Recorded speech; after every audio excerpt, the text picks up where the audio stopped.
Hi guys, welcome back, or welcome if you are new. So today we have Alex, and we've been doing dark on her for a little while. I do have a video on taking her dark actually, and she is ready to go back to the blonde side. Luckily it has faded a good bit, but I just sectioned her into 4 quadrants and I sectioned it off of her part. So I'm going to be mixing up about 3 scoops of Flash Lift to start out with, and I'm also going to be starting out with 10 volume. I like to start very low and slow because 10 volume is still going to lift, and it's going to lift very well, and you can leave it on the hair a little bit longer as well. I'm also of course adding in Uberlist as well as collagen. I get my Uberlist from uberlist.com and my collagen is by Guy Tang, and I get that from Cosmoprof for those who ask.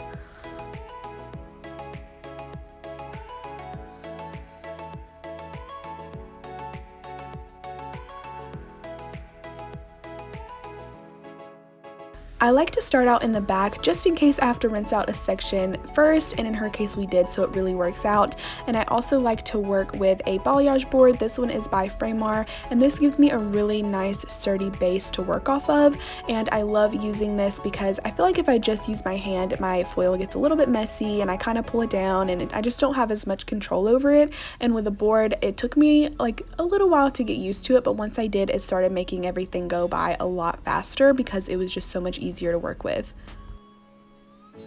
These Power Painter brushes by Firefl is also one of my favorite as well because it does pick up a lot of product, and when I'm doing a foil where I have to do all of the ends from root to ends, I really love this because I don't have to keep dipping back into my bowl and getting a lot of product, which takes up way more time. And I also love the Firefl foils, so I am obsessed with Firefl. You guys know their foils are the best. They're really thick and sturdy as it is, and it's just, they're so much fun. They come in a lot of colors too, so I definitely recommend them if you've never tried them. And also you can see that I'm kind of doing my foils at an angle, and you'll see that more in a minute. Once we get closer to the top of the head, your sections obviously get really tiny and you have this little triangle hanging out. So I like to then go horizontally instead of diagonally and go this way. So you don't want to miss this little triangle piece here. This will also give you a black hole in the middle of your head if you don't foil this as well. So this piece is important, and then I just keep foiling horizontally all the way up, which you'll see. And this kind of gives a really nice veil over the back of the head, and it just lays really nicely and also packs a lot of punch and gives you a lot of brightness back here as well.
All of the pictures she showed me had really bright ends, even though there was some dimension throughout the top and the mid shaft and everything.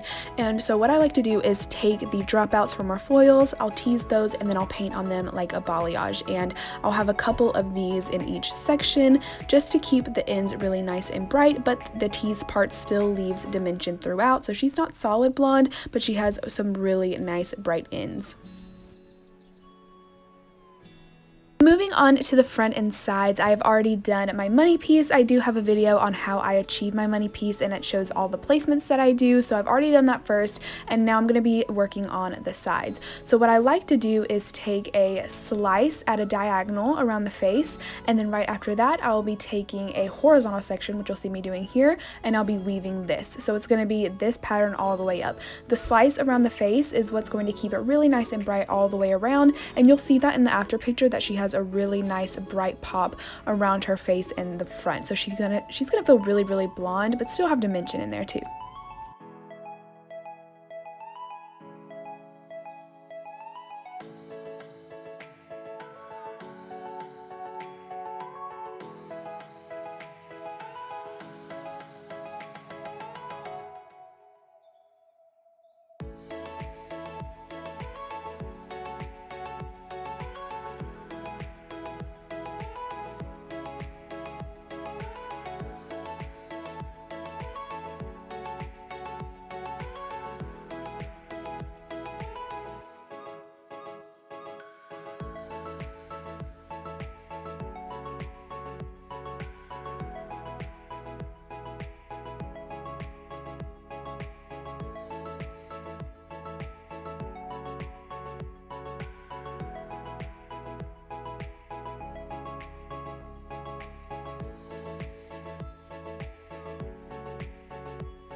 After we finished foiling her, I started pulling out the back because they were already done, and then let the front finish processing with no heat for about 45 minutes, and then I went and mixed up her root color. So I'm using Goldwell Colorants. This is a demi-permanent color, and I'm going to be using 6N, 7N, and a little tiny bit of 4N to add some depth.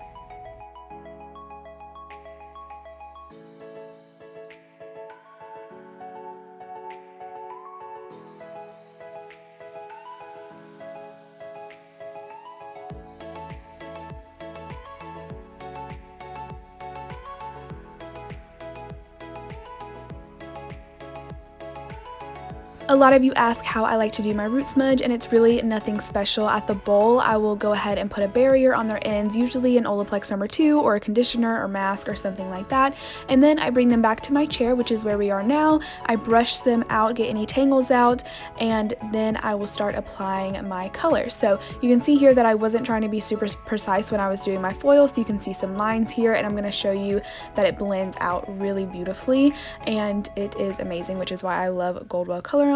So I just take really thin sections and work from the bottom up, and then I like to comb it through with my Jay-Z Styles blending comb.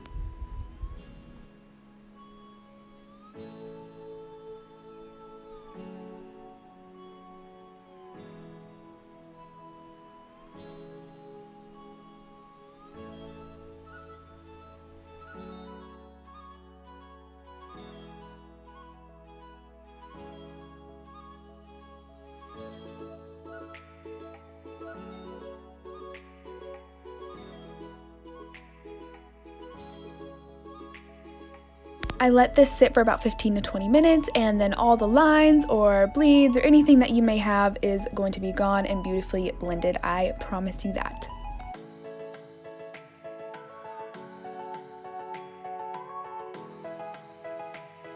So for her gloss, I'm mixing up a little bit of a cocktail. So I have 10 VV, 10 P, 10 N, 10 GI, and a teeny tiny bit of 8 VB. So the V and the P in this formula is what's going to counteract our warm tones, so our yellow and orangey tones. Our N and GI is what's going to keep some of that warmth in there, because she does want to be more of a golden tone, not super ashy or anything like that. So this is what's going to control our warmth. So we're going to have our V and our P that's going to get rid of the unwanted warmth, the ugly warmth that we don't want. And then the N and the GI is going to give us a pretty warmth that we do want. So we're controlling what kind of warmth that we want to have in here. And then the 8VB, I like to add just a little bit of this because she did lift pretty warm because of all the color she had on there, and this is going to make sure that this all gets out because it has more of a pigment since it is a level 8. You guys know that I really like to leave my toners on for as long as possible, so for her I left hers on for about 10 to 15 minutes to really counteract that unwanted warmth and to put our beautiful warmth back in there. So I let this sit so that she can have the most longevity out of her color. After drying her, I curled her with a straightener and then used Olaplex number 7 to give some added shine. So again, this is her before, nice and faded out, and here is her new after. So it is so blended, so beautiful. She has a nice bright goldeny tone without being too warm or too ashy, and you can see here the nice bright pop she has around her face, which is beautiful. So let me know what you guys think. Be sure to like and subscribe and comment. Thank you guys so much for watching.